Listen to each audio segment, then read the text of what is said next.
Nggak usah khawatir apa itu ribut-ribut wush. Saya sudah pelajari masalahnya. Tidak ada masalah. Saya tanggung jawab nanti wush itu semuanya. Dari mana duitnya? Dari mana duitnya? Dari mana uang itu? Uang itu dari uang rakyat. Uang itu dari pajak.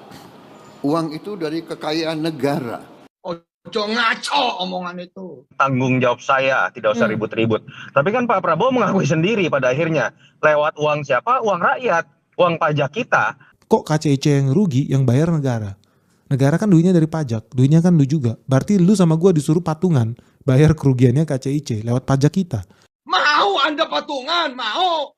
Padahal dulu pas bangun, gua nggak dapat bagian tuh dari proyek 110 triliun. Lu juga nggak dapat bagian. Kok bisa-bisanya kita giliran rugi aja kita disuruh ikutan bayar? Setuju gak sih lo? Nah, pertanyaannya kan adalah ketika presiden harus turun gunung, apakah artinya memang ini tidak lagi penyelesaiannya lewat skema B2B dan kemudian diambil alih negara? Kalau itu yang terjadi, artinya ini kontradiktif dengan penjelasan beberapa pihak yang merasa mengerti terkait dengan permasalahan WUS yang dianggap ini urusan bisnis biasa saja. Dan ketika itu terjadi, ini kan terkait dengan pertanggungjawaban terhadap uang rakyat. Makanya kita harus mencegah semua kebocoran. Kebocoran itu bukan hanya urusan korupsi. Kebocoran itu bukan sekedar masalah tidak efisien dipakai oleh pemerintah daerah. Kebocoran itu salah satunya harus kita cari juga akar-akarnya dalam proyek-proyek seperti WUS, dalam proyek seperti IKN. Yang paling penting sebenarnya kan adalah bagaimana mencari akar masalah. Lalu kemudian kita belajar dari pengalaman presiden sebelum, rezim sebelum, kepemimpinan sebelum, mana yang bisa diteruskan dan mana yang tidak. Jadi saya sekarang tanggung jawab WUS. Tanggung jawab moral seorang presiden itu terhadap rakyat. Karena yang dipakai uang rakyat, pajaknya rakyat, bukan pajaknya Jokowi saja. Jadi yang paling penting kan sebenarnya adalah fungsi presiden, itu salah satunya adalah menjadi pemimpin administratif, mengelola uang yang disetor oleh masyarakat supaya efektif dan efisien. WUS itu semua public transport di seluruh dunia itu jangan dihitung untung rugi enggak. Hitung manfaat enggak untuk rakyat. Di seluruh dunia begitu. Ini namanya public service obligation. Ini bukan konsekuensi dari pidato hidup Jokowi, bukan kan? Tapi gini Pak, sebenarnya yang kita permasalahin dari awal itu bukan soal public service obligation. Kita semua udah tahu soal itu. Meskipun agak bingung juga kalau memang public service, kok tiket bus mahal banget ya? Bukannya kalau public service itu harusnya gratis ya, atau paling enggak murah lah, ya kan? Tapi kita coba keluar dulu dari konteks itu. Pertama gue pengen apresiasi dulu tanggung jawabnya. Ya memang pemimpin harusnya kayak gitu. Tapi gue juga berharap ini bukan hanya sekedar bahasa menenangkan dari berbagai keributan di tengah masyarakat. Karena masalahnya gini, Pak Prabowo kalaupun tanggung jawab paling banter cuma 10 tahun Pak. Itu pun kalau menjabat 2 periode. Sedangkan utang WUS itu 60 tahun baru beres. Itu pun kalau kebayar. Kalau enggak, masa iya Indonesia mau kayak Sri Lanka? Kalau memang mau dibereskan, ya dibereskan juga dugaan markup dan dugaan korupsinya. Kalau terbukti, adili orang-orang yang terlibat di dalamnya. Baru soal WUS nih Pak, belum IKN. Capek banget kan nyapuin kotoran-kotoran kebijakan sebelumnya. Bapak aja capek, apalagi rakyat Pak. Karena sejatinya konsekuensi dari kebijakan-kebijakan goblok pemerintah itu, yang nanggung bukan presiden Pak. Yang nanggung bukan pejabat, tapi rakyat. Prabowo mau tanggung jawab soal WUS. Di sisi lain Menteri Keuangan pernah bilang nggak mau pakai APBN tuh buat bayar utang WUS. Jujur aja gue kasihan banget lihat Pak Presiden kita harus menanggung beban dari kebijakan-kebijakan yang amburadul dari presiden sebelumnya. Dari awal semua orang juga tahu kalau WUS ini problematik. Please lah Pak Presiden, jangan dibelain terus itu geng Solo. Kami masyarakat kasihan Pak sama Bapak, jujur aja. Kalau pada saat itu presidennya udah Bapak, saya yakin banget tuh Bapak juga nggak bakal tuh ngambil kebijakan kerjasama sama Cina. Di saat ada Jepang yang lebih menguntungkan soal kerjasama kereta cepat. Pidatonya menggebu-gebu banget Pak ya. Justru pidato Bapak ini justru membingungkan Menteri Bapak sendiri, Pak Purbaya.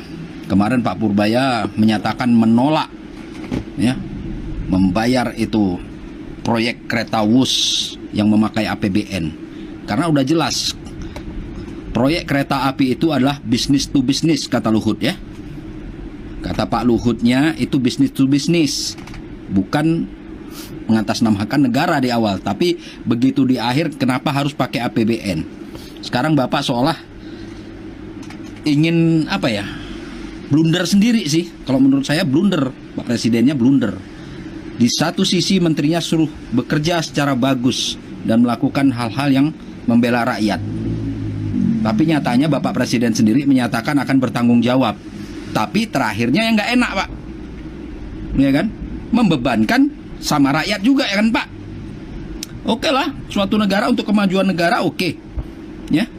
Bapak bilang untuk seluruh, ya, dipergunakan untuk rakyat. Tapi apakah proyek itu, kereta Wus itu dinikmati oleh seluruh rakyat Indonesia, Pak? Yang jadi pertanyaan.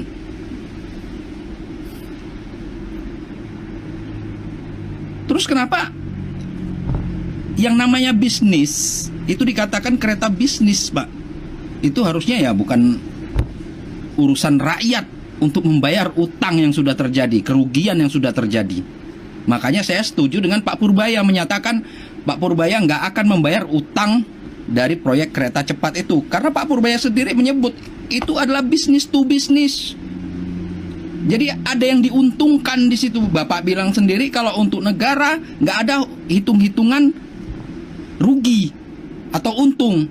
Terus kalau nggak ada perhitungan rugi dan untung, kerusakan yang terjadi itu akan mengambil dana dari mana, Pak? Dari rakyat yang nggak pernah menggunakan kereta Wus, dengan hasil pajak rakyat yang nggak pernah menikmati itu kereta. Jangankan untuk menaikinnya, melihat hanya di layar televisi, Pak. Oke, Bapak bilang yang penting jangan ada kebocoran. Justru dengan begini, justru kebocoran itu terjadi. Karena seharusnya Bapak menegakkan dulu proyek-proyek itu. Selidiki dulu kasusnya, ada korupsi apa tidak di situ. Secara terbuka, kalau ada tentukan siapa pelakunya yang merugikan. Karena itu udah merugikan uang negara. Sampai utang begitu banyak sekarang ini. Tapi dengan mudah Bapak menyebut, saya sebagai presiden akan bertanggung jawab. Tapi ujungnya, apa yang Bapak katakan? Rakyat juga yang kena, Pak. Rakyat yang tidak pernah menikmati apa itu kereta Wus. Kita hanya ingin dipandang oleh dunia bahwa Indonesia itu maju dengan adanya kereta cepat. Tapi Bapak di lain sisi tidak mengindahkan apa yang dirasakan masyarakat kecil dengan kenaikan-kenaikan pajak. Sementara rakyat gak seluruhnya bisa menikmati itu kereta. Tapi dengan bangga Bapak mengatakan itu tanggung jawab saya. Saya curiga Bapak seolah-olah ada yang dilindungi dari kasus-kasus seperti ini. Harusnya kan kerahkan kejaksaan untuk menyelidiki apakah di kasus ini sehingga merugikan uang negara, ada korupsinya apa tidak. Kalau gini kan akhirnya Pak Purbaya yang bingung kan. Pak Purbaya bingung sendiri dengan keputusan yang Bapak ucapkan seperti ini. Jadi di suatu sisi Pak Purbaya ingin menjalankan tugas dengan benar, tapi di sisi lain Bapak justru menutupin kesalahan yang ada di proyek tersebut, Pak. Miris aja kayak saya lihat seperti ini. Sikit-sikit Bapak mengatasnamakan rakyat. Sampai proyek Wus saja Bapak bilang tanggung jawab negara. Untuk menutupin kerugian, yaitu dengan uang pajak rakyat. Sementara rakyat kecil gak pernah menikmatin dari apa yang sudah dibuat oleh negara yang kebijakan yang telah lampau, yaitu Pak Jokowi. Sementara menteri di masa itu sudah mengatakan bahwa proyek ini gak bisa diteruskan. Tapi Jokowi tetap kekeh ingin melakukan itu. Sehingga sekarang semua rakyat harus nanggung gitu, Pak. Miris banget. Jadi kadang-kadang saya sebagai rakyat kecil juga bingung atas kebijakan yang Bapak buat seperti ini. Di satu sisi kemarin Pak Purbaya sudah melakukan tindakan yang bagus. Tapi dengan mendengar pidato Bapak yang seperti ini, saya yakin Pak Purbaya sendiri bingung dengan tingkah Anda ini, Pak. Gimana harus bekerjanya Pak Purbaya kalau seperti ini? Tapi yang jelas imbasnya ya tetap aja rakyat kecil yang kena, Pak. Bapak nggak lihat di pedesaan gimana jalan-jalan yang seharusnya mereka lalui tiap hari, berlobang, lumpur. Tapi Bapak malah mementingkan kereta Wus yang tidak seluruh rakyat bisa menikmatin. Apa ingin dianggap negara Indonesia ini, wah udah canggih, ada kereta cepat. Sementara rakyat tersiksa, jalan di kampung itu gak bisa dilewatin. Saya ingin menjelaskan ada dua logical fallacy yang menurut saya hati-hati untuk kemudian diutarakan, dan menurut saya makanya dalam kementerian teknis atau misalnya oleh BUMN terkait harus dijelaskan secepatnya. Yang pertama tadi terkait dengan bagaimana uang ini melalui uang apa. Tadi Pak Prabowo jelas loh mengatakan uang rakyat, uang pajak gitu ya. Dan itu saja harus ada penjelasan. Kenapa kemudian skema B2B ini, dan saya mendapatkan penjelasan dari Pak Nurdin tadi, skemanya masih B2B, artinya penyelesaian hutang atau restrukturisasi juga harusnya B2B. Ketika betul misalnya yang digunakan adalah APBN, uang pajak rakyat, transparansinya seperti apa dan argumentasinya seperti apa. Tadi sudah dijelaskan bahwa itu bisa berpotensi bermasalah secara hukum. Kasihan Pak Prabowo begitu. Yang kedua, kalau dikatakan ini dari efisiensi. Efisiensi itu berasal dari apa sih? Efisiensi itu berasal dari pemotongan TKD salah satunya. TKD itu adalah hajat hidup masyarakat di daerah. Loh kok seenaknya kemudian mereka sudah ngirit menggunakan DAU, DAK, DBH, lalu kemudian digunakan untuk sesuatu yang sebenarnya dianggap sebagai bentuk perencanaan yang salah. Yang harusnya bebannya itu bukan di negara, bukan di daerah, bukan rakyat. Tapi oleh yang namanya BUMN yang sudah dikelola dengan antara. Dan terakhir, menurut saya semoga Pak Prabowo bisa memaknai kebocoran negara yang diteriakkan itu bukan sekedar di hilirnya, tapi bagaimana memberikan contoh, salah satunya ketika ada kebijakan diambil lewat perencanaan yang buruk, yang akhirnya menimbulkan hutang yang harus ditanggung oleh generasi berikut, itu juga kebocoran negara.